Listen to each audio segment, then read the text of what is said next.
Don. 1. Dilarang makan permen karet. 1. Dilarang makan permen karet. Di Singapura itu berbeda dengan di Indonesia dalam permen karet. Di Indonesia kita bebas beli permen karet di minimarket, di supermarket. Kita makan permen karetnya bebas. Tapi di Singapura tidak bisa. Tahu nggak, ini ada sejarahnya. Saya bacakan sejarahnya. Singapura betul-betul concern mengenai hal-hal tentang kebersihan. Mereka melarang adanya penjualan permen karet. Sejarahnya dulu, Perdana Menteri yang pertama, Mr. Lee Kuan Yew, waktu dia memimpin tahun 1980-an, dia buat peraturan yang membahas tentang pelarangan permen karet ini. Kenapa? Karena Singapura waktu itu harus menghabiskan banyak sekali biaya untuk sekedar membersihkan bekas permen karet yang ditempel sembarangan. Gak kepikir kan? Ternyata itu biayanya untuk bersihin, untuk kelentekin, untuk bikin rapi lagi. Itu mahal sekali. Maka sejak saat itu ada peraturan yang masih berlaku sampai hari ini. Jika kita mengkonsumsi permen karet, ada denda sampai dengan 1.000 Singapura dolar. Siapa yang mau didenda, silahkan makan permen karet. Yang kedua, don't eat or drink in public transportation. Sekali lagi, Singapura berbicara tentang kebersihan. Dan salah satu yang paling mereka jaga adalah kebersihan di dalam public transportation. Kenapa? Karena public transportation mereka, baik bus atau MRT, itu dipakai oleh bisa jutaan orang tiap hari.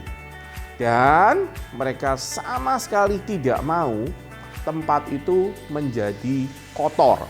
Apalagi di masa pandemi seperti ini, mereka sangat memperhatikan itu. Perhatikan, jika kita lagi pakai public transportation, tetot, jangan ada makan atau minum. Pak, saya pernah lihat itu ada yang minum bawa bubble tea ke bus.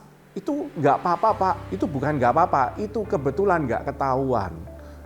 Mereka punya CCTV-nya super lengkap. Coba itu bubble tea-nya jatuh, pecah, itu problem itu nanti. Peraturan mengenai no food or drink in public transportation ada denda 500 dolar.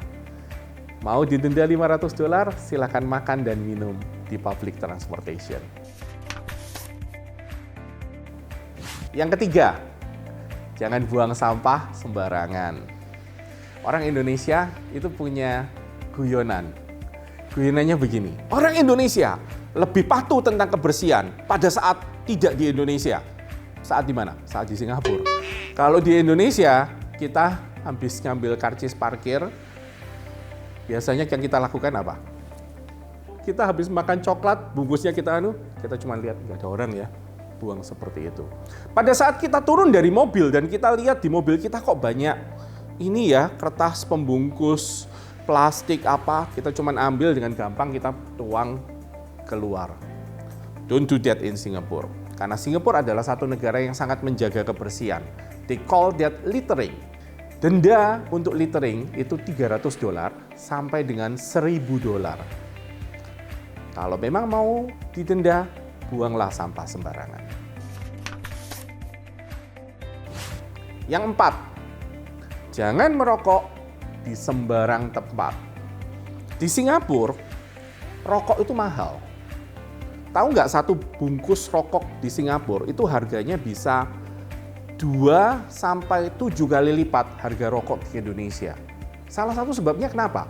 Karena pemerintah Singapura memperhitungkan biaya membersihkan sampah rokok sebagai bagian daripada duty tax untuk jual rokoknya itu.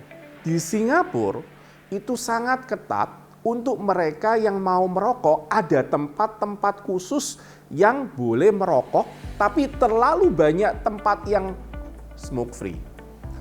Merokok itu selalu hanya ada di open space dan hanya di sudut-sudut tertentu.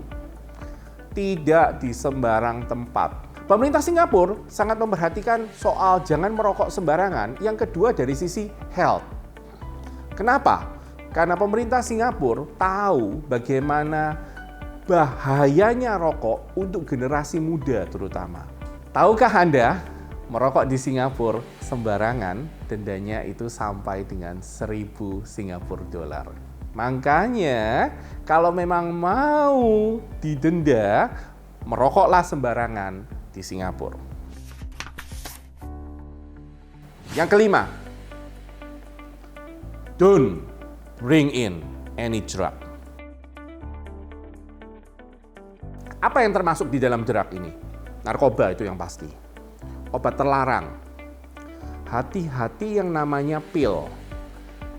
Dan jangan lupa, hukuman untuk drug di Singapura adalah hukuman mati.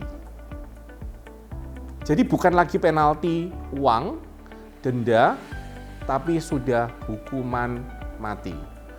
Dan jangan terpikir meskipun hukuman mati, nanti kan bisa, saya kan anak orang kaya, papa saya kan punya jabatan. Kalau mau lihat sejarah di link ini, sudah beberapa kali terjadi diskusi dan negosiasi, bahkan lobi antar negara yang terjadi adalah gagal. Singapura untuk urusan ini tidak bisa dinego sama sekali. Jadi kalau memang mau dihukum mati, silakan bawa drugs. Nah, itu tadi mengenai what do and what don't when you are studying in Singapore. Jika kamu merasa video ini berguna, silakan share. Kalau ada pertanyaan, silakan komen. Dan jangan lupa like. Dengan saya Suwito, sampai ketemu di video-video selanjutnya.